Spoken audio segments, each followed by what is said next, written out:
Assalamualaikum warahmatullahi wabarakatuh. Perkenalkan, nama saya Muhammad Fauzi. Pada kali ini saya akan menjelaskan tentang hemostasis. Apa itu hemostasis? Hemostasis merupakan penghentian pendarahan akibat pembuluh darah yang terpotong atau robek. Fungsi dari hemostasis sendiri adalah mencegah kehilangan darah atau trombosit yang banyak. Trombosit berasal dari terpotongnya pembuluh darah atau robeknya pembuluh darah. Megakaryosit pada hemostasis yang ada di jantung tulang. Bentuk dari trombosit ini adalah trombosit atau faktor yang berukuran 2 sampai dengan 4 mikron. Trombosit ini tidak berhenti.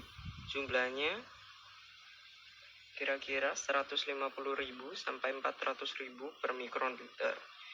Perjalanan hidup dari trombosit sendiri, pertama dibentuk di sumsum tulang, dan kemudian masa hidupnya di sirkulasi 8 sampai 12 hari, dan trombosit ini didestruksi oleh makrofag di hepar dan limpa.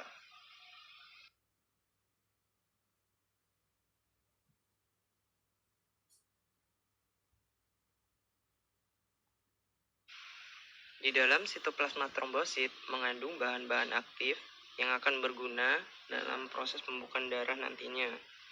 Bahan-bahan aktif tersebut, yang pertama ada molekul aktin dan miosin, trombostenin yang berguna dalam kontraksi trombosit.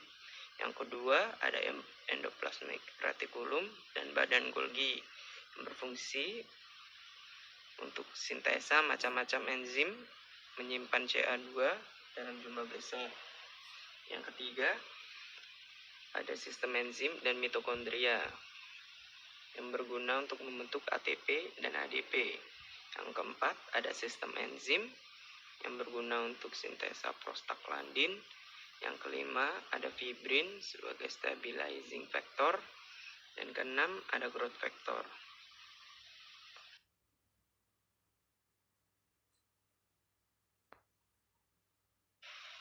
Berikut ini adalah faktor-faktor pembekuan dari darah atau blood clotting factor. Nah, semua faktor ini kecuali faktor 3 dan faktor 4 merupakan protein plasma yang berada dalam sirkulasi. Nah, faktor 3 dilepas oleh pembuluh darah yang cedera dan disebut dengan faktor ekstrinsik. Nah, selain ada faktor ekstrinsik, ada juga faktor intrinsik, yaitu faktor pembukaan darah yang ada dalam plasma darah, yang akan menggunakan semua faktor ini kecuali 3 dan 7. Berikut ini adalah fase-fase dari hemostasis. Yang pertama diawali oleh spasme pembuluh darah atau vasokonstriksi pembuluh darah. Vasokonstriksi pembuluh darah ini bertujuan agar memperkecil jumlah darah yang keluar dari pembuluh darah yang luka tersebut. Kemudian dilanjutkan oleh pembentukan sumbat trombosit yang akan menutupi luka tersebut. Kemudian ada koagulasi darah yang akan membukukan darah pada tempat terluka tersebut. Dan kemudian dilanjutkan oleh pertemuan jaringan ikat. Dan yang paling terakhir adalah hemolisis yang akan melisis bekuan darah pada pembuluh darah yang terluka tersebut agar tidak mengganggu sirkulasi darah di pembuluh darah. Yang pertama ada spasme vaskular atau vasokonstriksi pembuluh darah. Yang pertama diawali oleh kerusakan pembuluh darah yang kemudian akan mengakibatkan kontraksi atau spasme dinding pembuluh darah. Nah, kontraksi atau spasme dinding pembuluh darah ini adalah upaya untuk menghambat aliran darah. Mekanisme ini akan mengurangi kehilangan darah selama beberapa menit sampai jam sehingga mekanisme hemostatik lainnya bisa terjadi. Spasme ini terjadi mungkin karena kerusakan pada otot polos disebabkan oleh zat atau substansi yang dilepaskan oleh trombosit teraktivasi. Yang kedua ada platelet plaque atau sumbat trombosit. Nah, pembuluh darah yang rusak trombositnya akan berkontak dengan serat kolagen dengan sel endotel dari pembuluh darah yang rusak tersebut, yang kemudian akan mengaktifasi trombosit sehingga menyebabkan trombositnya membengkak, sticky, bentuknya tak beraturan.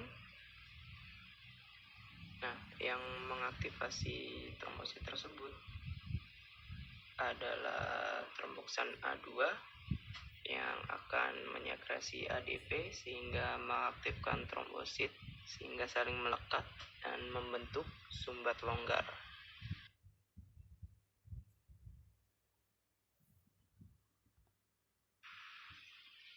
Proses pembentukan platelet plak yang pertama ada platelet addition, yaitu bila terjadi kerusakan pada sel endotel, trombosit akan menempel dan hampir menutupi kolagen pada subendotel yang terpapar. Hal ini akan memicu terjadinya reaksi kimia yang akan mengaktifkan trombosit. Proses pembentukan platelet plak yang pertama ada platelet addition, yaitu bila terjadi kerusakan pada sel endotel, trombosit akan menempel dan hampir menutupi kolagen pada subendotel yang terpapar. Hal ini akan memicu terjadinya reaksi kimia yang akan mengaktifkan trombosit. Yang kedua ada platelet release reaction atau aktivasi trombosit. Nah, trombosit yang telah diaktifasi oleh adesi trombosit akan merubah bentuk trombosit dan akan berkontak dengan trombosit lainnya dan kemudian akan melepaskan mediator-mediator kimia seperti tromboksan A2, serotonin, dan ADP dan mengaktifkan trombosit lainnya. Nah, serotonin dan tromboksan A2 ini bertugas atau berguna sebagai vasokonstriktor dan mengurangi laju darah pada pembuluh darah yang terluka, dan ADB ini berguna sebagai pelekat antara tromboksit 1 dan tromboksit lainnya.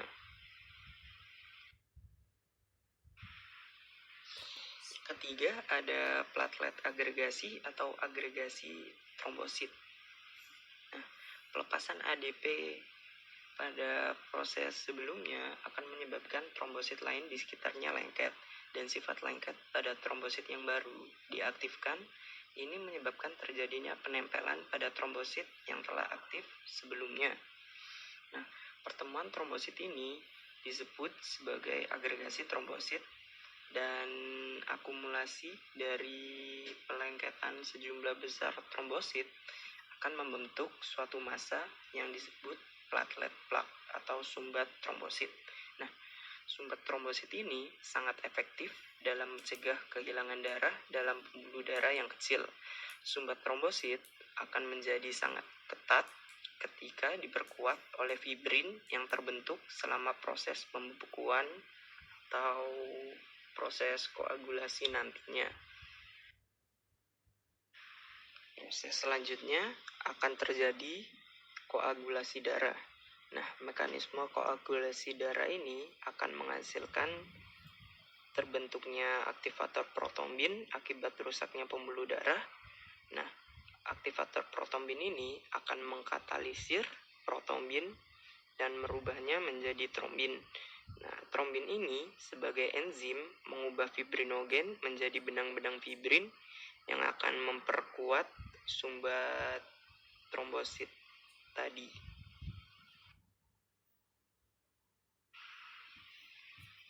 Nah, jalur ekstrinsik dan jalur intrinsik dari faktor pembukaan darah akan menghasilkan protombin aktivator.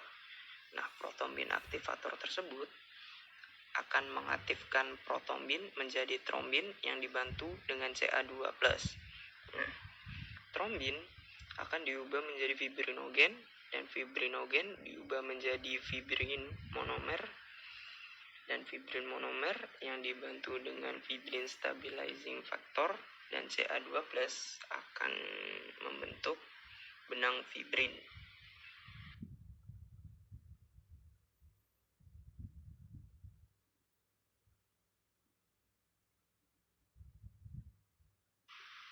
Selanjutnya ada extrinsic pathway. Nah, kerusakan jaringan akan mengaktifasi tromboplastin jaringan atau faktor 3. Nah, faktor 3 akan bekerja sama dengan faktor 7 dan kalsium yang selanjutnya akan mengaktifasi faktor X.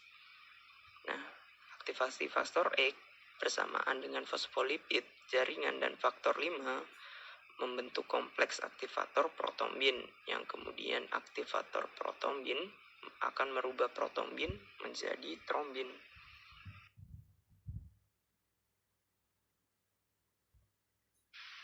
Berikut ini adalah koagulasi cascade dari proses pembekuan darah. Terdapat 2 jalur dalam koagulasi cascade ini. Yang pertama ada intrinsik dan jalur ekstrinsik. Nah, kedua jalur ini akan mengaktifkan faktor 10 yang kemudian akan menghasilkan aktivator trombin.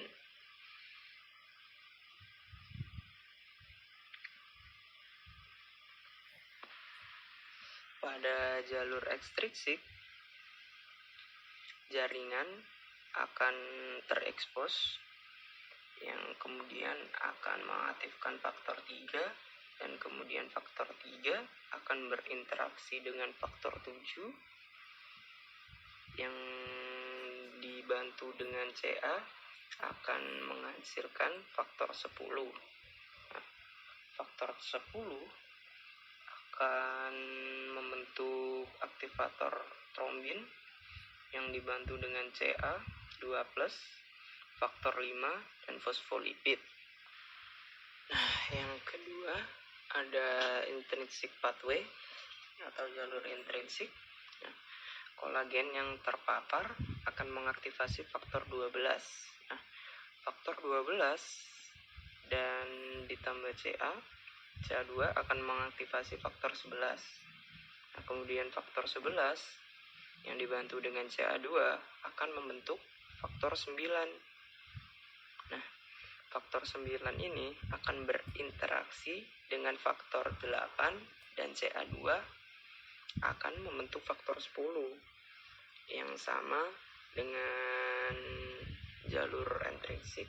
Yang kedua-duanya akan membentuk faktor 10. Nah, kemudian faktor 10 ini akan bekerja sama dengan Ca2+, faktor 5, dan fosfolipid akan membentuk aktivator protombin. Nah, kemudian aktivator protombin ini akan mengaktifkan protombin menjadi trombin.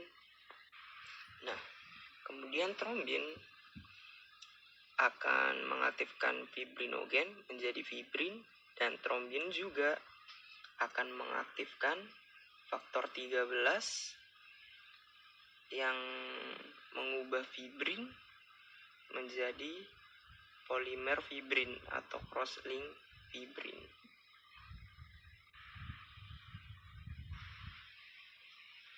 Kemudian akan terjadi pembentukan jaringan ikat.